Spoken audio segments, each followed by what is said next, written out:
Recording has begun. Welcome to the study hall for June 6th, 2013. Today's topic is the C trap in data sufficiency, where if you don't know what that is, you will very soon. Welcome back. So here is the usual disclaimer about it's not a disclaimer, the usual acknowledgement of the source of the problems, except as indicated. These problems are from the GMAT prep software. GMAT prep software, not the official guide. So that is free software that is free to distribute. And so we can also use those problems here in the session. Remember that official guide problems, on the other hand, we cannot use. So any problem whose source is not attributed is from the official guide, from the GMAT prep software, and is copyright GMAT. Is the obligatory acknowledgement. Okay, let's try this problem right here. And remember where to find those multiple choice answers. Please do not type your answers to multiple choice questions in the chat box. Instead, please use the multiple choice answers that are located where we showed you before. And that is right there. Okay, I'll put a timer on this one and we will get going.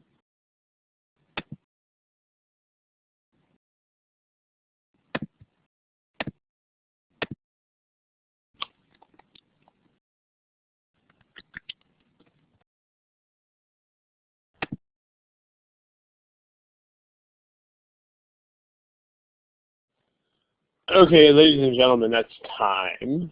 About 20 or so of you have picked answers. There's 35 of you here. So remember how the GMAT works. This is not the kind of test where you can not pick things. Like, you always have to pick something on every question. Because remember, you have to answer all the problems. So if you have not selected an answer yet, please do so. Can wait about 5 or 10 more seconds for that. And while you're picking your answer, I don't know if you guys all were here in enough time to see the title screen, but you could probably guess, based on the title of today's study hall, there's the title of today's study hall, you can probably guess that C is not the answer to this problem. So, but about 8 or 9 of you went ahead and picked C anyway, so there it is. But okay, let's talk about this one right here. So here's the problem. And here are your responses. So again, we had a lot of people picking C. I mean, the one thing you're going to notice in today's session is that the answers to today's problems, folks, are not going to be C. I mean, this will become manifestly clear to you as soon as you see what the theme of today's session is. But let's talk about this problem.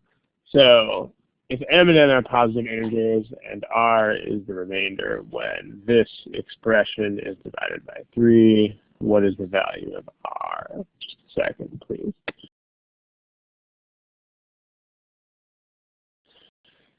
All right, so let's talk about this problem. But before we talk about it, let's just before we talk about how to solve the problem, let's talk about what they do and don't do here, and what kinds of answers are not going to be the answer to a problem like this. So the thing with data sufficiency, like, what are they really trying to test when it comes to data sufficiency is the idea that we want to understand here. And if you get like what they're really going for in these problems, like if you get what they are actually trying to test for here, then it will be easier to understand this type of trap answer that we're talking about. Like what's really being tested in these problems. what you're going to notice is that one of the main things that they're actually trying to test in these problems is focus, which means, do you have a goal? Like, do you actually have a thing that you are trying to solve for? Are you trying to solve for something specific? And then if you do, can you stay focused on it? So, I mean, this seems humble. I mean, this seems like a very first grade type of thing to be testing. But this is really what they're after here. I mean, data sufficiency is not so much a test of math. In fact, one thing you will notice is that a lot of the mathematics in data sufficiency problems is pretty basic. Because what they're really trying to see here is this, like, can you have a thing that you are trying to solve for, and can you keep your mind focused on that thing? So in this case, what do we want? Like, we want the remainder of this division. What do we not want? Let me know where I'm going with that.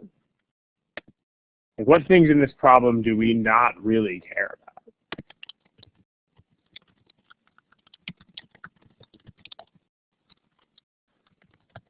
A couple of people are typing. Yeah, we don't really care about what the value of m or n individually is. We just care about the remainder. The goal of this problem is to find the remainder. I mean, this should seem like a very basic fact, because, I mean, it is a basic fact. It's like, okay, guys, what are we solving for? Well, here's the thing that we're solving for. I mean, this is a pretty basic fact. But what I want to point out is the flip side of this fact, which is that solving for everything in the problem, in other words, the individual values of m and n, is not the goal. That's not the point here.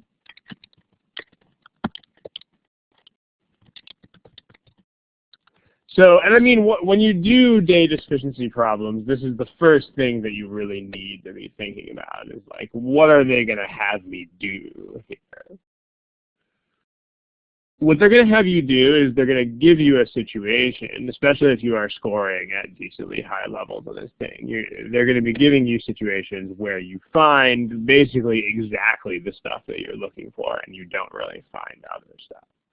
So what I'm looking to do today is first we're going to teach you how a certain type of trap answer works, but also I want to build a set of expectations in your mind when you see data sufficiency questions like this, so that you kind of have this advantage of knowing already what they're going to do here. So what you should expect two things. The first thing you should expect is that you're going to find that thing that you actually want to find with some combination of the statements. But, and this is the really important point here, you should expect not to find everything. And this is where a lot of people get burned over and over again on data sufficiency, is they keep trying to find all the stuff in the problem. So it's quite the opposite. In fact, when you leave today's session, you should have this instinct that is exactly the opposite of that. In fact, your instinct that you should have by the time we're done with today's session, is if you actually find everything in the problem, especially with choice C, you are probably wrong. This is the big thing, and we're going to see specifically how this whole C-trap scheme works out here. But if you wind up with all the stuff that is in the problem, then something is probably very, very wrong with that. So we'll discuss how this problem works in a second, and then after we do that, we'll talk about why you don't really pick the C here. If anybody has any questions so far, go ahead and type them in the box. If not, we will go with a quick discussion of how to solve the problem. But this is the big thing. This is today's repeating theme. So why are you discarding the C option is exactly what we're going to be getting into here in a second. But first, let's talk about how to actually solve the problem. And then we will generalize about stuff like that. So here's the problem. Let's make a new screen. Okay, so first let's just solve the problem. Let's just see how it actually works. So, and remember, this is in previous sessions too, but when you start approaching a data sufficiency problem, you should always do the same thing first, which is get exactly what sufficient and not sufficient mean. So here, sufficient would mean what, and insufficient would mean what. Like, what does sufficient mean here?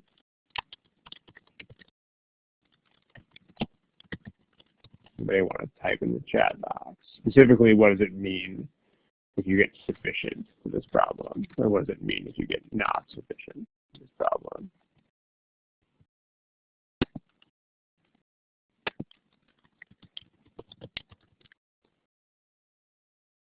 Discrete value, I think you mean like a single value when you say that. Yeah, unique value, right. There's only, sufficient would mean there's only one possible value of the remainder. And then, so not sufficient would mean that there are two or more possible values of the remainder. And remember to stay focused on the goal here. I mean, you don't just want to say one number or just like one value, period. You want to make sure that you are focused on the thing that you need to focus on, which is the remainder. So this is the point. Okay, so statement 1, let's take a look at that. So if statement 1 is there, then that means that n is 10. So n equals 10. That means that we have 5 times 10 to the 10 plus m. So what is the remainder when 5 times 10 to the 10 plus m is divided by 3? So, I mean, if you want to think about what this number actually is in terms of size, you can, or you can just kind of think about the fact that you can still make m pretty much anything you want. I mean, if it helps you to think of 10 to the 10th as being 10 billion, then you can do that if you want. If it doesn't help you, then you don't have to. So what is the remainder, if you want to think in those terms? What is the remainder when 50 billion plus m is divided by 3? So if you know how remainders work, it's pretty clear to see here that you can get more than one possibility, because you know how remainders work, right? Like they keep going in cycles, like 0, 1, 2, 0, 1, 2, 0, 1, 2, and so on. So even with numbers as large as 50 billion, I mean, if you just consider the first 3 instances here, if you have 50 billion plus 1, or if you have 50 billion plus 2, 50 billion plus 3, these are all going to give you different remainders when you do this division. I mean, in some order, the remainders are going to be 0, 1, 2. So these will all give different remainders on division by 3. Okay. If there are any questions about that, please go ahead and type in the chat box. Someone wrote M question mark. I'm not sure exactly what that means. I mean, M is a variable that's in the problem. So just check it out. If you have any other questions in that vein, then go ahead. But so statement 1 is not sufficient because you can get multiple remainders.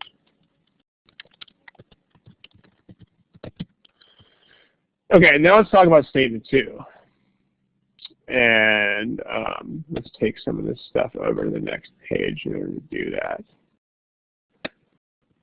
So can we reduce the problem? I mean, I'm open to that idea. Do you have any ways that you're suggesting that you could do that?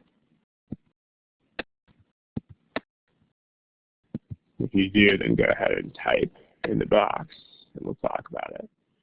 I mean, remember that you shouldn't, like, kill yourself trying to rephrase problems. Like, if you see a really obvious way to rephrase a question, to simplify it or something like that, then go ahead.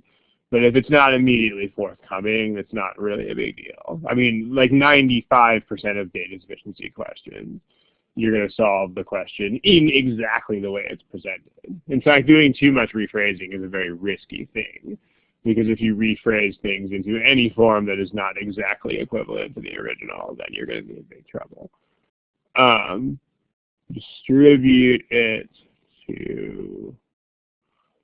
you wouldn't want to distribute it like that, because remember, we're talking about remainders. And if you do anything like that, then the whole idea of remainder is not really going to work anymore. After we're finished with the problem, I can show you what I mean by that with another couple of examples. But yeah, if we were doing just normal division, then you could do that. But with remainders, it's not going to fly. And we'll talk about why not shortly. OK, so let's do statement 2 here. And there are whole sessions on this kind of thing, so you can watch the recordings of those if you don't really know 100% what's going on here. But let's look at this statement in 2 different ways. The 2 primary ways of approaching data sufficiency problems. See if you guys know what those are. One approach is to use theory, of course, like algebra or whatever else you want to call it. What's the other main approach? Like, if you don't see a way to approach a data sufficiency problem using theory, what should you immediately start doing? You should start plugging in cases. So, I mean, again, if there's one thing, honestly, folks, if there's one thing you guys get from these sessions when it comes to quant, it's like testing cases in data sufficiency. Huge thing. Like, you'll get up to 10 chances to do that on one official GMAT. So it's like the one thing you definitely want to know how to do here. So let's do that first, actually. So let's test cases. And remember what testing cases involves. If it turns out the same way every single time, then that's sufficient, as we set up here. And if you get 2 different things to happen, then it's not sufficient. So we want, which one is preferable? The answer is you want both. You want to be able to do these problems in as many ways as you can. I mean, if you don't want to start calling them preferable, is the point. Like, if you start making some hierarchy or you start trying to rank these things, not a good thing, because what all that's going to do is make you not want to do the things that are lower in your hierarchy. Not great. Okay, let's test cases here. So, I mean, m is fixed at 1, so we get to pick values of n. And then that's 5 times 10 to the m plus 1 is the number that we're concerned with. And then we want the remainder when we divide by 3. So there's a nice little table. When you test cases, it helps to make tables like this just to keep your thoughts organized and so that you don't forget what the steps are. It sounds stupid, but it's very, very easy to like totally forget what it was that you were doing right in the middle of it, especially when you're under the pressure of this kind of test. So, all right, well, might as well start with 1. And then, you know, let's try the first few cases. Well, that's 5 times 10 plus 1. 51 divided by 3, 17 is no remainder. So if you have 2, then it's 501. If you divide 501 by 3, it goes in 167 times, and it leaves you no remainder. If you have 3, 5001. If you divide 3 into that, I think it's 1,667 times, and you still get no remainder. 50,001. It'll go in 16,667 times, and there's no remainder. And I mean, there's clearly a pattern here. I mean, if you actually do the long divisions, even the quotients have like a really obvious pattern. It's like you have 17, 167, 1667, 16667. The next quotient will be 16667. So the same thing is going to keep happening forever and ever and ever. Amen here. So you're going to get one remainder over and over and over again. So this thing is sufficient. Not going to get any other remainders there. Any questions about that? So that's a way. Again, this way is not better than using theory. It's also not worse. It's just a way. And the point here is to have as many ways as you can have. Does anybody have a theory approach here? If you do, just chat it.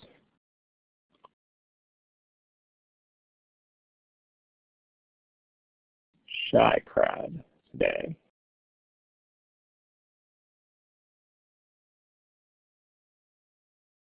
Five plus one. I mean, ln2, are you talking about the digits, maybe? Looks like you're trying to use a digit rule, yeah. Right, you guys are starting to talk about there's this divisibility thingy going on. So let's do that, right? If you have 5 times 10 to the n plus 1, if you have a number of that form, then its digits will always be a 5 at the beginning, a 1 at the end, and then the rest are zeros. So, and there's this thing with divisibility by 3, which is that if you add up the digits, then the remainder is going to be the same as it would be of the original number. So instead of actually dividing 50,001 or whatever by 3, you can just add the 5 and the 1 and the zeros. So the sum of the digits will always be 6.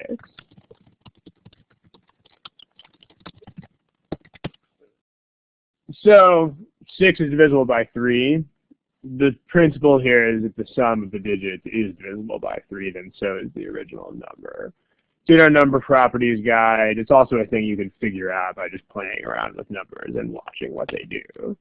But what the upshot here is that the number is always divisible by 3. So there won't be a remainder. Remainder will be 0.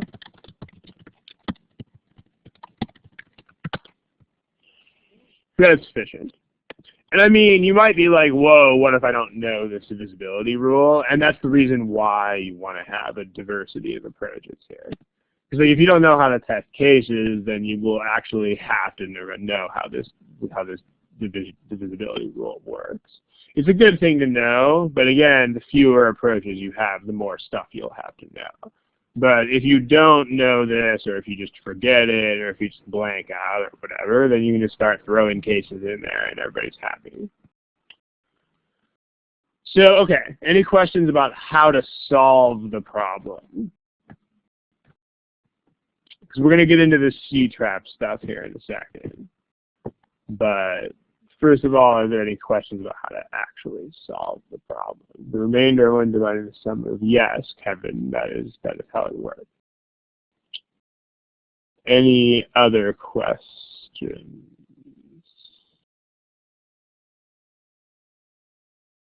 A couple people appear to be typing, but they stopped. Okay, so now let's talk about people, because I mean, some of you guys picked C, about 8 or 9 of you did. I mean, some of you judiciously changed your answer after that little scolding we had getting. But let's say you picked C here, which probably a third of everybody here did at first. Let's say you picked C here. How would that work? I mean, C is the wrong answer. The answer to this problem is B. Just to make sure we have it on the table, the correct answer is B. So, and I mean, what that means, among other things, is that you don't ever actually combine the statements. Because remember how data sufficiency works, right? You don't actually put the statements together unless they are individually not sufficient. So we don't even have to deal with the whole C thing. What we're getting at here is that you should look at this problem and already know that it's not going to be C, and we're going to talk about why. So if you pick C here, here's how that would work. You'd have a value for M and a value for N.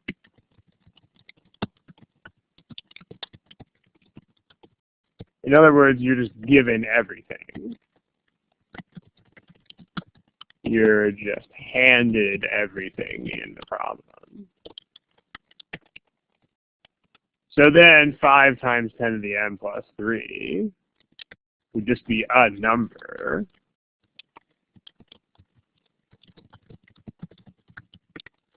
And so therefore, you wouldn't even have to do the math, because you just know already there's only one outcome. Do you guys think a data sufficiency problem is going to work like that? What do you think? It's not just this problem. This is a very general thing that we see on this test. So, like, let's generalize about what's going on here. Too easy, yeah. I mean, that's the first thing. Too easy. You're just given everything. So it's too easy. There's no work. Easy but tricky, Vijay Akashik. What do you mean tricky? Because like, the thing, if you pick C here, is that you're totally not being tricky about things. You're just being like, oh, they gave me all the stuff. So maybe you can explain what you mean by tricky there. But the first aspect of this is that it's too easy. There's no work to do at all, right? You're just handed stuff. And then just as importantly, you are handed way too much information.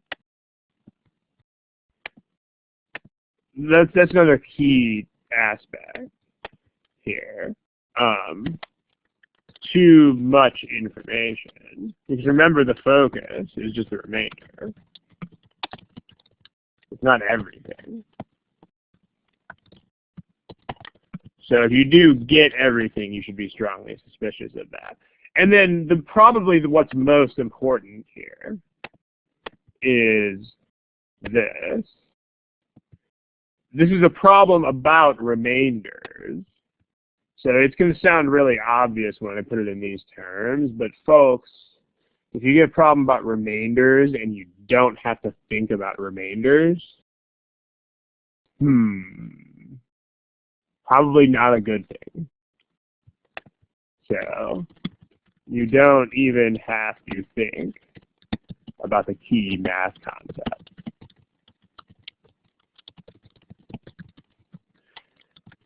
These are the 3 trademark aspects of what we refer to as a C-trap. Like if you ever see a problem where choice C has all 3 of these traits, basically you should just not pick it.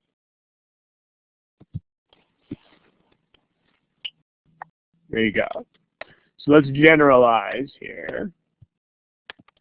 If choice C does all 3 of these things, if it is too easy, if it gives you too much information, like in other words, much more than, like you get everything in the problem instead of your focus,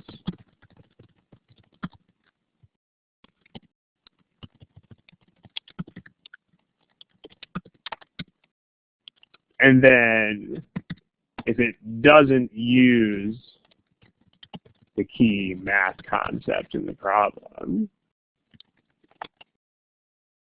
then don't pick it. It's a trap.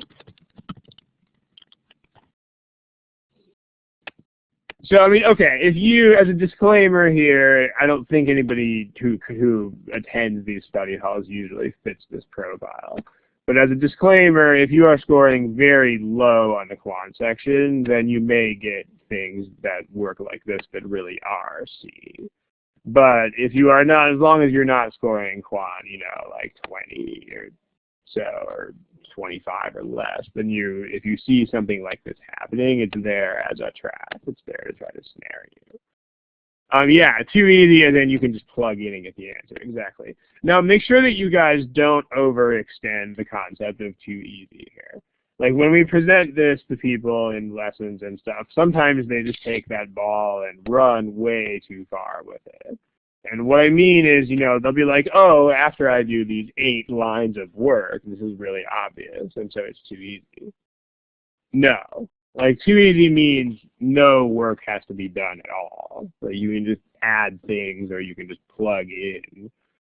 If you do any non-trivial mathematics or algebra or reasoning, then that's not too easy anymore. Too easy is like this. Dude, here's a number. Here's another number. You can just throw them in there, and it's a number. So these are the 3 key aspects of what we're referring to as a C-trap. Any questions about that? And what's cool about problems like this is that you can get rid of C, but you can also get rid of E. Because it's for different reasons. You're getting rid of C not because C is unreasonable, but because you know it's a trap.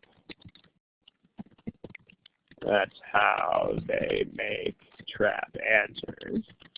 But you can also get rid of choice E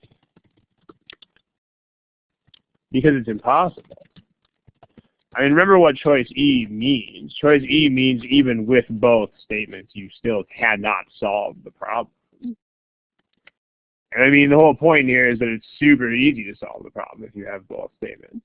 It's so easy that you're suspicious of it. So it's definitely not E. Like E in this problem would mean even if I give you a number, you still don't know what the remainder is when you divide it by 3, which is, of course, not a thing. Any questions about this? So this is the basic idea of a C trap. We're going to see a few more problems where this is a thing. Okay, let's try this. Right here.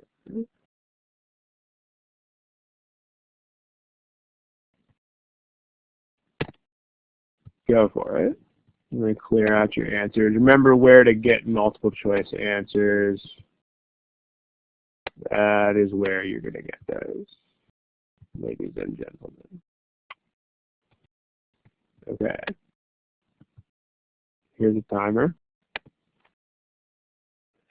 It's a word problem, so I'll give you a little bit more time. And have fun.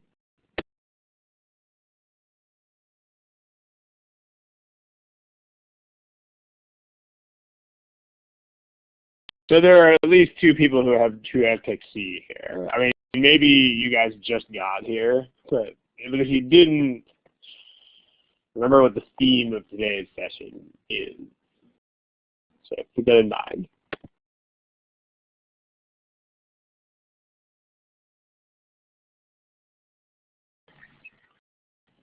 Okay, so we only have the answers from about half the people who are here right now. So please pick something in the next, I don't know, 5-10 seconds if you haven't already.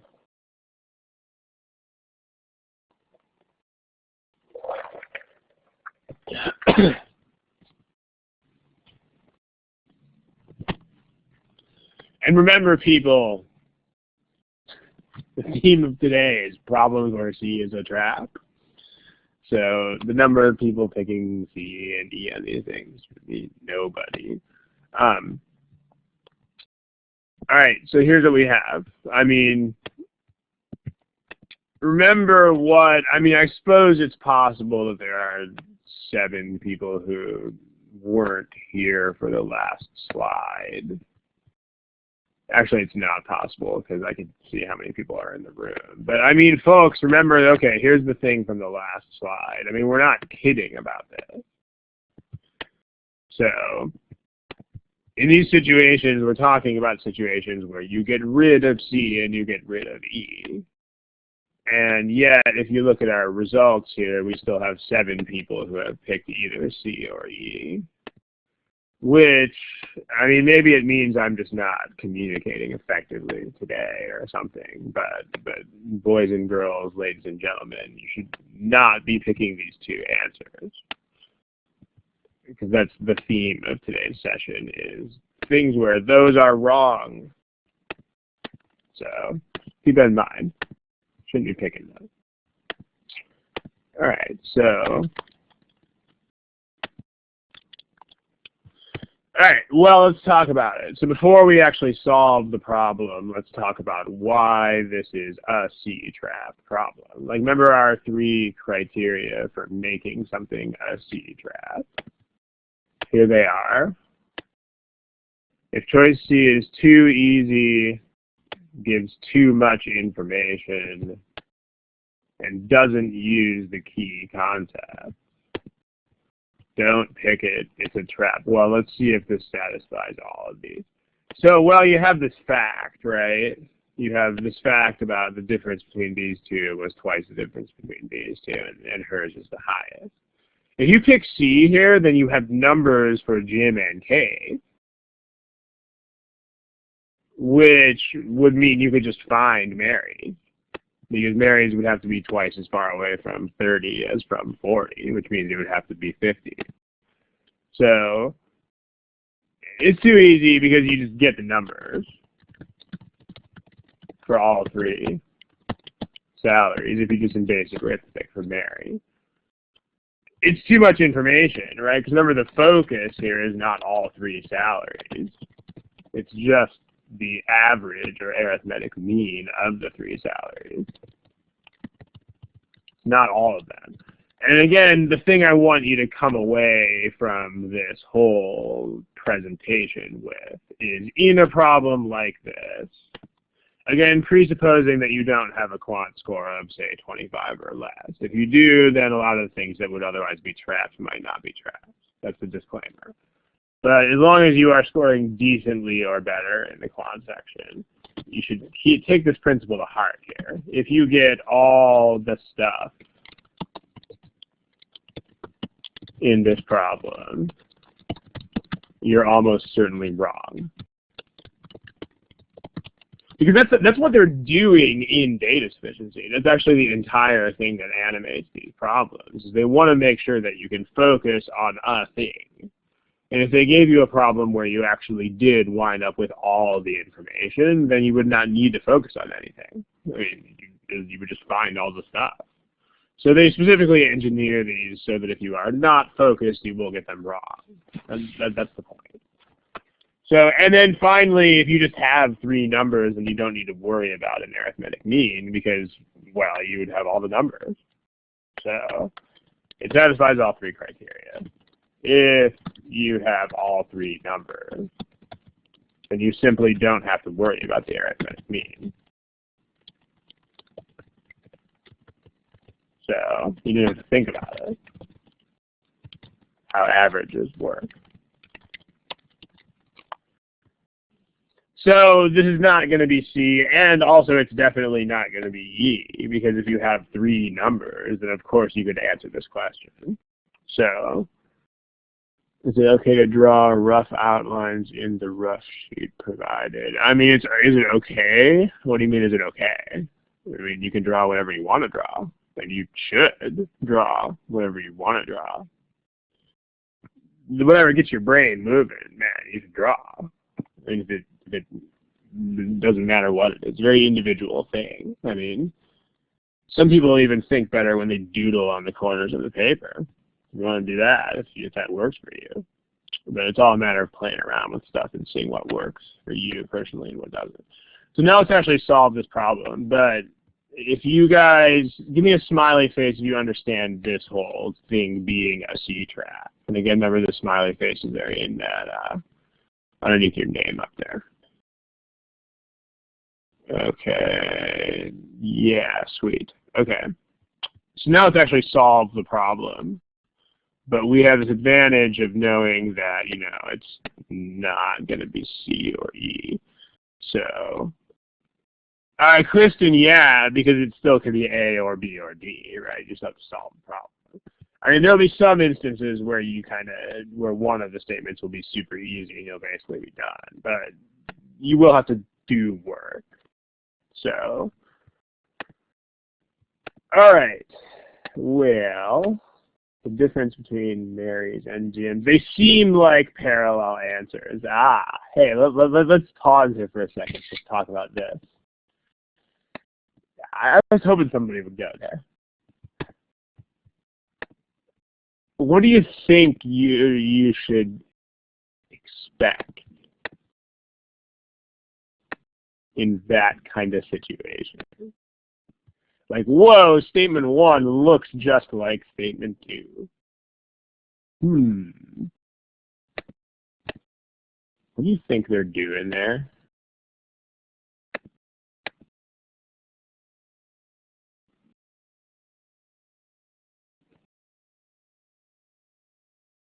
What did you guys say? I mean, yeah, it could be either one or neither. It could be either or neither. That is all the possibilities. Okay. Yeah, Angelica, don't know quite how to pronounce it, is going where I want you guys to be going here. Like, okay, like it's sort of like growing up and learning how people are with sarcasm and trickery and stuff like that. Like when you're a little kid, you think that everybody means exactly what they say.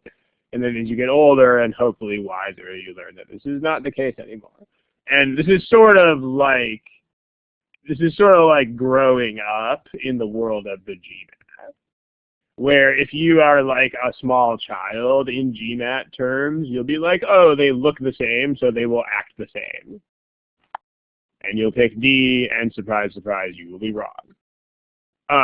If you grow up in the world of the GMAT, you will look at something like this and be like, aha, those look a lot like each other, so I bet they do not act the same. So you should think, hey, those look alike. Which probably means that they do not act alike.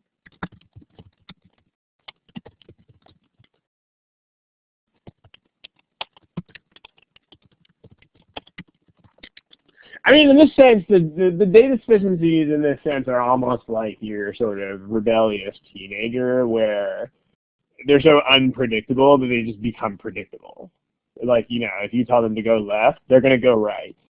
It's kind of how they roll, right? To the point where if you want them to go right, you can just say, hey, go left, and they'll go right. It's like that. I mean, in these kinds of things, if you get symmetrical looking statements, the likelihood that both of them work in the same way is extremely slim. Because that's how they make these problems. They want these to be different in some sort of way. So, Chris, I'm glad you brought that up, and that's an instinct that, because as you can see, there's more to this stuff than just solving the problems. I mean, there's this whole, okay, now I'm learning how they roll. And I'm learning how they make the problems and don't make the problems. That's what you need to be thinking about when you look at these kinds of things. All right, so let's take a look at these statements. Someone in the chat box has posted an official guide reference, so thank you for that. I can't post it on the board because it's an official guide, but you guys, if you see that reference in the chat box, you may want to write that down. Go look it up later. So if Mary's annual salary was the highest, what was the average arithmetic mean? So let's take a look at statement 1 here. And let's test cases. You don't have to test cases, but again, I want to shove testing cases reasonably far down your throats. So let's test cases. So Jim's salary was 30. We don't really need the thousands. We can just write 30. So Jim, Kate, and then Mary was the top one. And then, all right, so if Jim made 30,000, let's say Kate made 50,000, then the difference between Mary and Jim would have to be twice the difference here. The difference here is 20, which means the difference between Mary and Jim would have to be 40. So Mary has to make 70. And then the average of those three numbers is 50. All right, Jim still has to make 30. Now let's say Kate makes 100,000. So the difference here now is 70, which means the difference here would have to be 140. So Mary's got to make 170, and the average is now a lot more than 50. I mean, it's 100, but you don't have to calculate that because the point is that there are two different outcomes. It's not sufficient.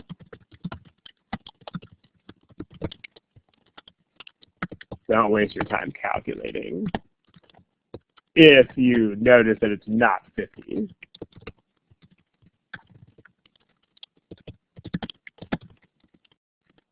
Okay. So statement one's not sufficient. Incidentally, if you see the C-trap nature of this problem, at this point we're basically done. Because like here's the grid that we have in our materials, right? And we just got rid of A and D. But then we are, you know, C and E are in trap land. So you kind of already know that this is B. But nevertheless, let's go ahead and run a table of values here and see how it goes. So statement two, let's just use the same table that's already up there. So this time Kate has to be 40.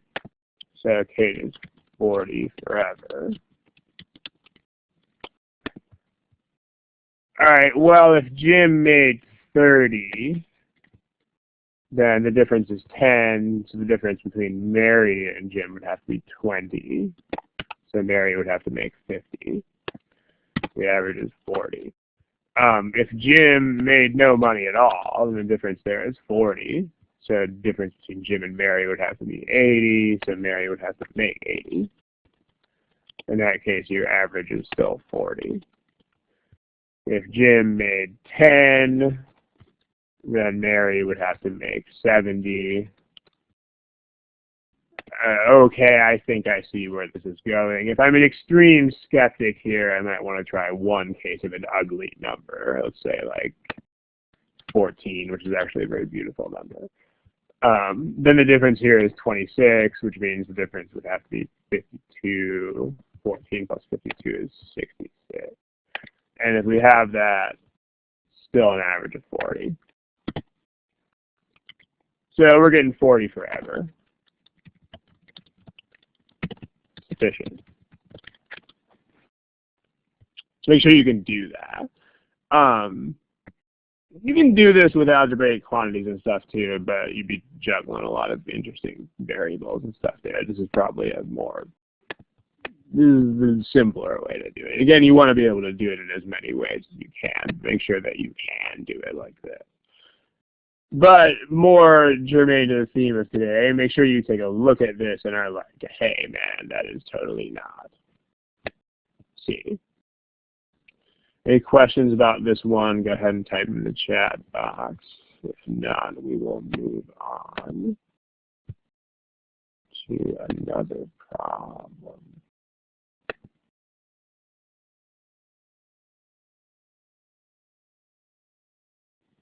Okay. Move on to another problem. How did you know not to simplify the equation of the problem? I mean, you don't know that. Although, I mean, you can try to simplify it if you want to. You know, take a crack at it, see how it goes. I mean, basically, you should just try whatever you think of trying. I mean, the thing with testing cases, I don't know why I wrote statement 3. Oh, geez. The thing with testing cases is that you normally shouldn't simplify stuff too much. It's kind of the whole point of testing cases, is that you can use the statements exactly as they are given. So The danger, again, with trying to simplify or rephrase or do whatever to this stuff is that you can make mistakes in doing it. So with testing cases, it's better to just kind of stick with the information they give you, unless the simplification is something that is completely obvious to everyone. So yeah, I mean, hopefully that helps. But if you want to try doing it, of course you can. But if it is not immediately forthcoming, then do not keep hacking at it. Instead, just use it the way it's given to you. Because again, focus is the point. I mean, you don't want to try messing around with these things too much, because the whole point is there's a focus that you need to retain. Kai Chirag, I don't really know how to say that name. I mean, it doesn't matter if it's slower. Like, it's none of these things are that much work. I mean, if you look at this, this is not more than, say, 30 seconds of work. So don't worry about which ones are slower. You just need to have as many approaches as you can have. You should never be like, oh, slower or faster. You should just have lots and lots and lots and lots of ways to do these things. All right, let's try this problem. Go for it. It's a shorter problem. That doesn't mean it's easier. It just means that it's shorter. So we'll give you less time. So how about that much time? Okay, go for it. And don't forget what's not going to be the answer.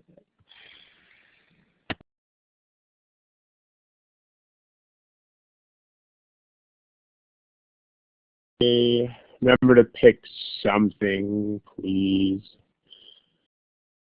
The way this test works, you're not allowed to not pick stuff. So, got an interesting answer profile here from you guys. We have almost exactly even numbers of people picking. Someone just switched to C. Remember the topic today, folks. Yeah. We get almost identical numbers of people here picking each of A, B, and D, which means that the problem is definitely going to be something interesting. But okay, first let's talk about this whole trap nature of the problem.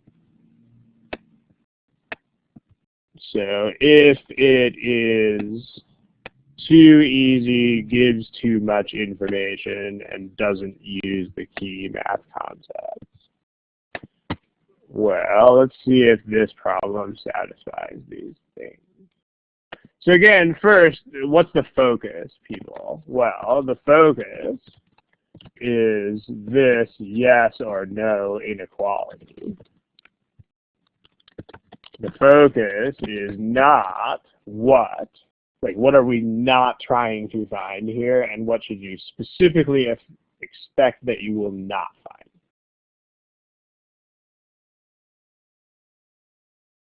Chat box. You should not expect to find values for x and y, and something is very wrong in Dallas if you find them.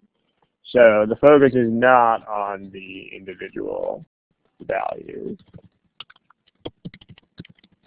of x and y. And if you get individual values of x and y, you're probably wrong. And I mean, one thing, the one thing I want you to notice about this is what's interesting about data sufficiency is that a lot of people get problems wrong before they even start working the problem. Like in multiple choice, that's not a thing. I mean, if you get something wrong in multiple choice, it's because you made some mistake along the way or you got stuck somewhere in the problem. But what's interesting about data sufficiency is that you can totally get these problems wrong before you even start them.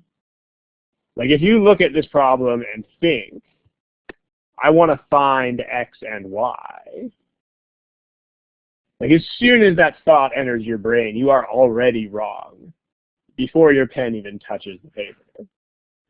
Like if your thought process is I need to find x and y here, you cannot get this problem correct because that's not the focus of it. The focus is to not find x and y, but to still find the inequality as a yes or no. So this is super, super important. I mean, if you don't have the right focus at the beginning, you're dead, and there's not a lot you can do about it. So, but, okay, let's consider choice C here. I mean, if you have choice C, everything is numbered. You know, it would just be, is 8 plus 20 greater than 8 minus 20. I mean, that would be sort of weird, right? It's too much information because, yeah, it is too much information. I mean, you get everything in the problem, which is the values of x and y, rather than just what you want. And then finally, it doesn't use the key concepts. I mean, you don't have to manipulate inequalities at all, or even think about inequalities, because everything is numbers.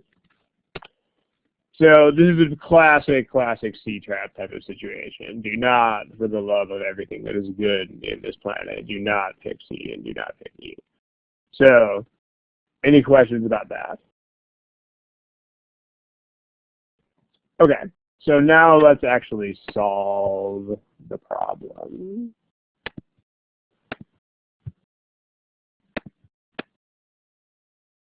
Boom, boom, boom, boom, solve the problem. So let's take a look. Well, statement 1.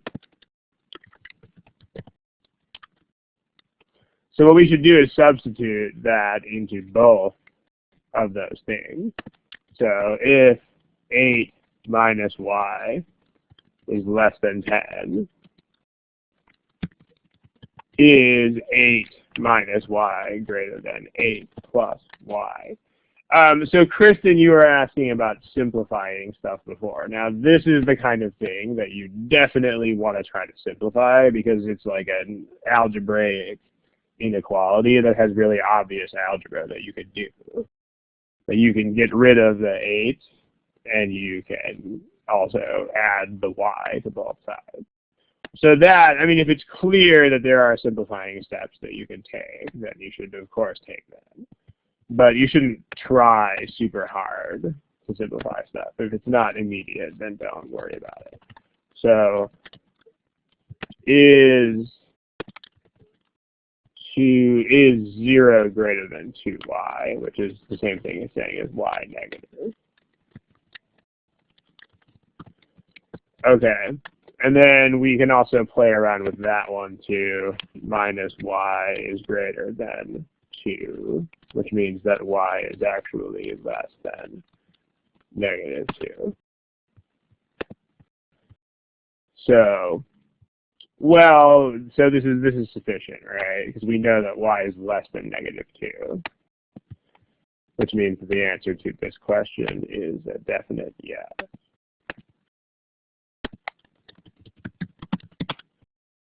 All right, let's see if anybody out there in the peanut gallery can answer this question that someone just posted. Someone asks this. So chat box, what's the answer to that?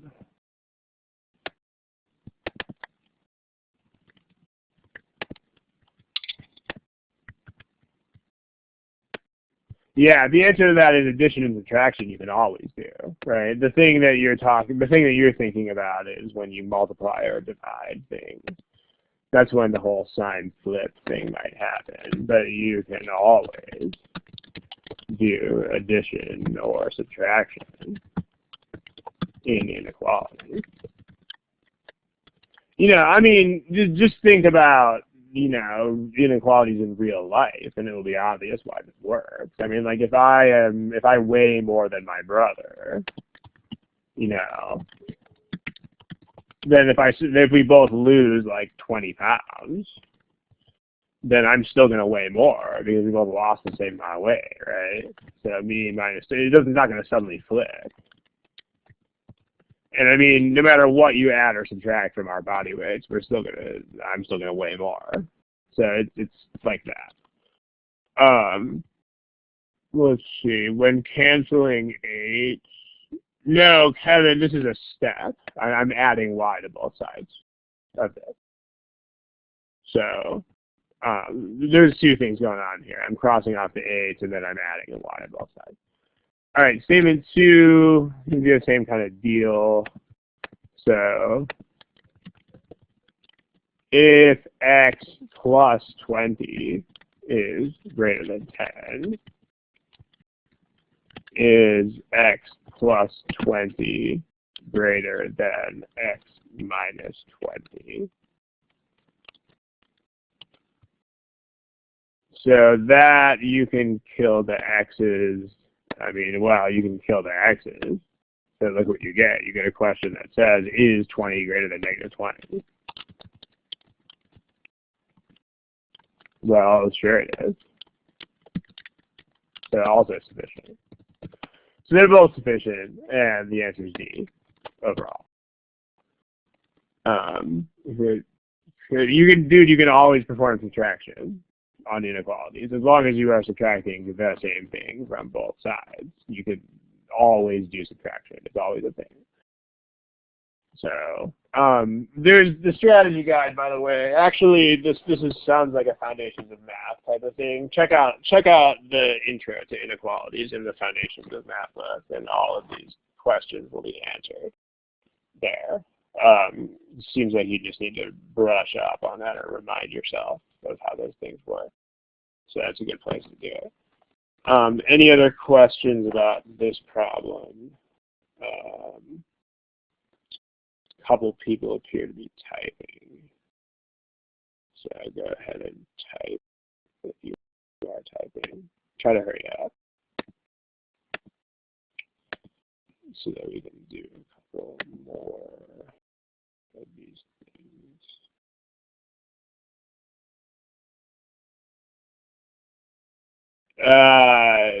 Up for GMAT 1, it looks like there's some typos there. X and Y could be, I don't know what that's supposed to say. I still don't know what BT, X, and Y is. Let's see, I mean the signs. Is the inequality different? MISC 1, 2, 3, I'm not sure what you are asking here. I mean, up for GMAT 1, I mean, like I said, you can always do subtraction in inequalities. I mean, if you're asking, can I subtract blah from other blah? The answer is yes, you can. You can do it. It's a thing. It doesn't matter what the circumstances are.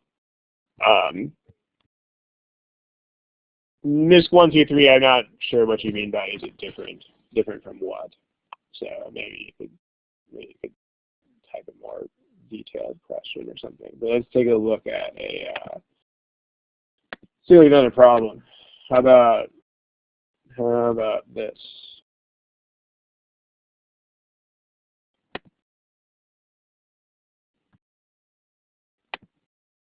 Go for it. This one's a word problem, so allow a little bit more time for it. So say I don't know, 2.5 or so. Go for it. And don't forget where the multiple choice answers are located. There they are.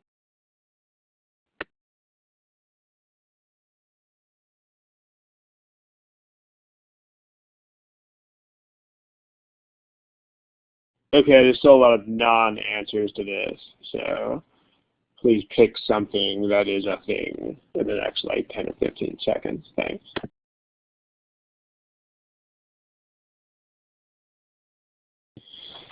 All right, ladies and gentlemen, here are your, there's still one person picking C here. It's always the thing. Remember the theme of today is that C is a trap on these things. And I'm not going to suddenly go reverse psychology on you here. Okay, so let's have a quick discussion of answer choice C here before we talk about how to actually solve this thing. So, I mean, the thing you need to realize, and there's a lot of words in this problem, but the thing you need to realize when you first walk through the problem is that this plus this is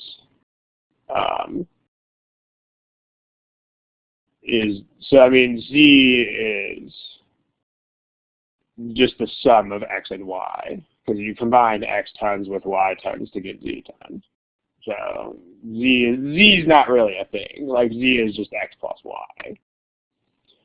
So if you pick C here, then the easiness, well, ladies and gentlemen, you'd have y is 10, and you'd have x plus y is 16. So you can get x is 6. It's pretty freaking easy, right? There's no work to do. It's just like first grade arithmetic. Is it too much information? Well, yeah, you're handed everything. And you definitely don't use the key concept. If you do this, then the whole percent and averages are totally just not things. Like you don't even, you can ignore absolutely everything they tell you about percents and mixtures. So as soon as you look at this problem, you should be like, it's not C. And therefore it's also not E for the same sort of track. So we're looking at something that is either going to be A, B, or D. So any questions about this, feel free to chat them, but hopefully this is starting to sink in what kind of trickery we're dealing with here. It's not really trickery. That's the other thing about this, is that they are not trying to be mean to people here. Like, they're not trying to stick their foot out, metaphorically speaking, and trip you. Because that's the other thing people are thinking, oh, they're playing games with me. They're not really playing games. So what they're trying to make sure you're doing here is focusing. They're not trying to trip you up. They're just trying to see whether you are paying attention to what the problem is actually asking you about. And if you are paying attention to that, then you will know, okay, this is track answer. So let's take a look at how to actually solve the problem. Keeping in mind that if we wind up with C or E, then we should be highly suspicious of that. So, all right. Well, it's 10%. So percents, it helps to set up a table. In the case of any percent of anything, it's always percent times the whole amount equals the amount of the component. So percent of, we're looking at percent gravel. Percent gravel times entire mixture is going to equal amount of gravel. And then we have this for X, and we have this for Y, and then we have this for Z, which is really just X and Y combined. Okay. So X is 10% gravel, Y is 2% gravel, and together they are 5%. And then, yeah. Okay. And then the mixture weights are X, and that's what the X and the Y are. So, this is going to sound like a stupid question, perhaps. How many charts should we make that look like this?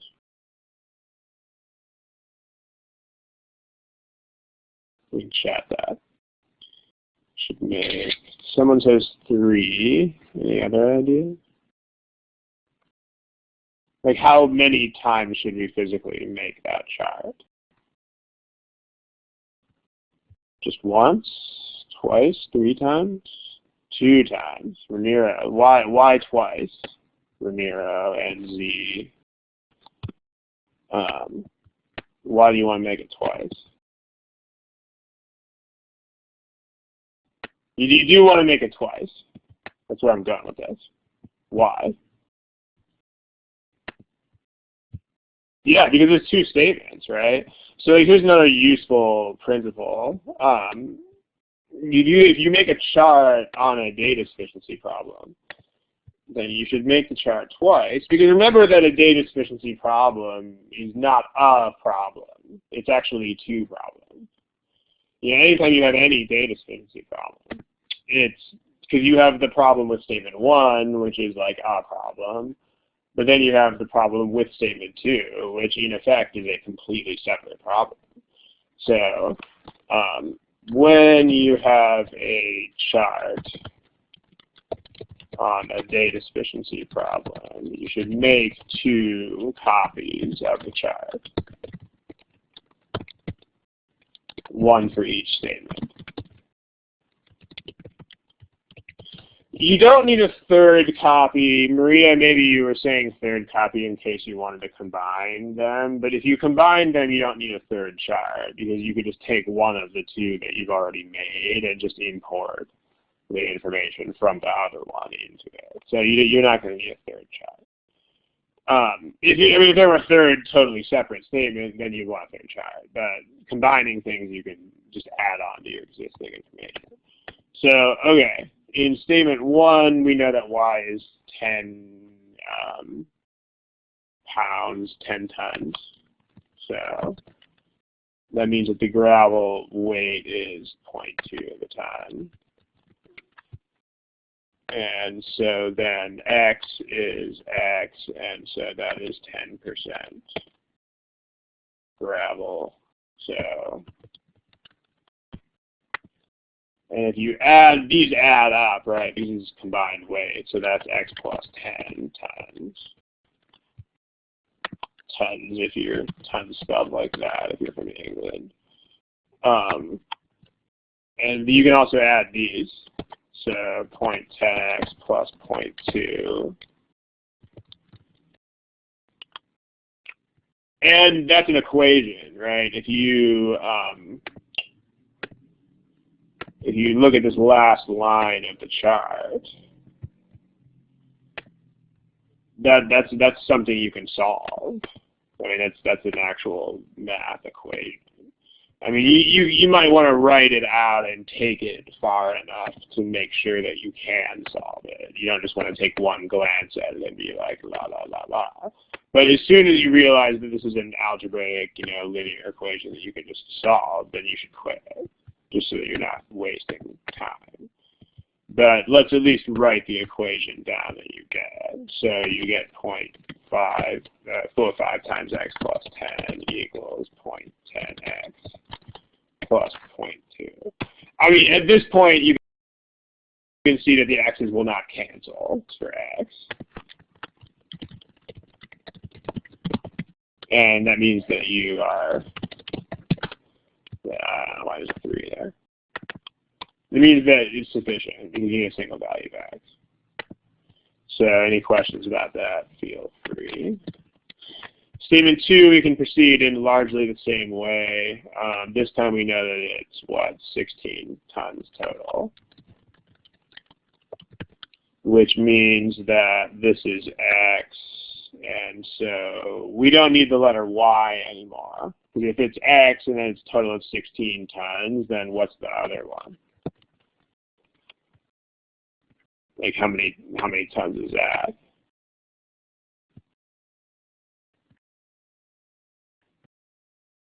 16, yeah, it's take away, right? Subtraction. So 16 take away x tons. Remember, trying not to mess around with variables that you don't need. So this is 0.10x tons again. This is now 0.32 minus 0.02x tons, and this is 0.05 times 16. So there's an equation, you can solve that. It's going to be the same sort of deal that happened with the first statement. So we have points, except now we're looking at the y line. So if we have that, then 0.02. Sorry, that's what we used to make that entry. But now we can look at this column. We haven't used that yet. So 0.10x plus that other thing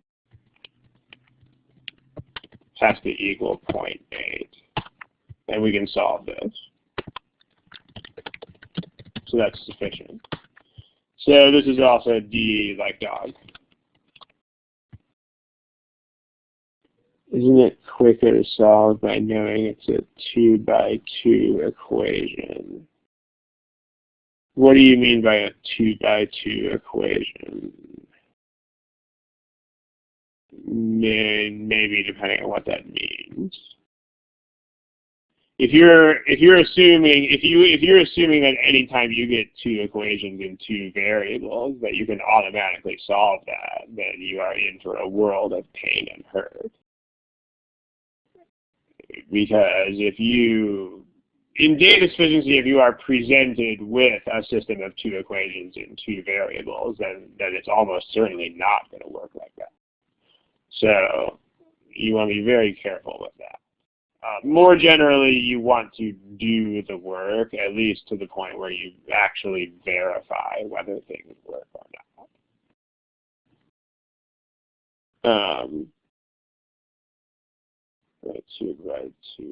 I mean, yeah, that's still a thing, but I mean, you shouldn't make assumptions about how algebra is going to turn out. Is basically the deal.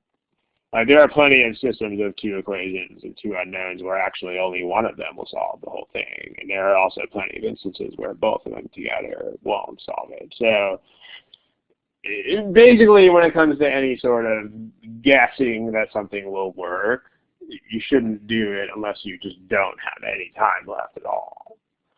Because you should, that's what they do in data sufficiency. They make things that look like they're going to work but don't. Or they make things that don't look like they're going to work but do. So don't put yourself in a guessing situation unless you just don't have the time. Okay. We'll start wrapping up here, starting to spill over the time limit. So thank you for attending. What I want to give you here as a, if I have it, okay, let me see if I have it. Hold on just a second, please.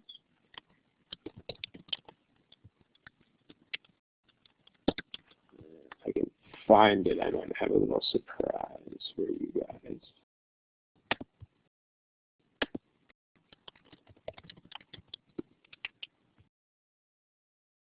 Depending on whether I can find it.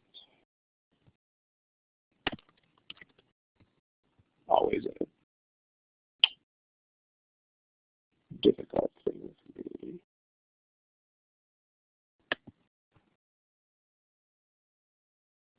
All right, here we go. What I've got for you guys is a little, it has a little lagniappe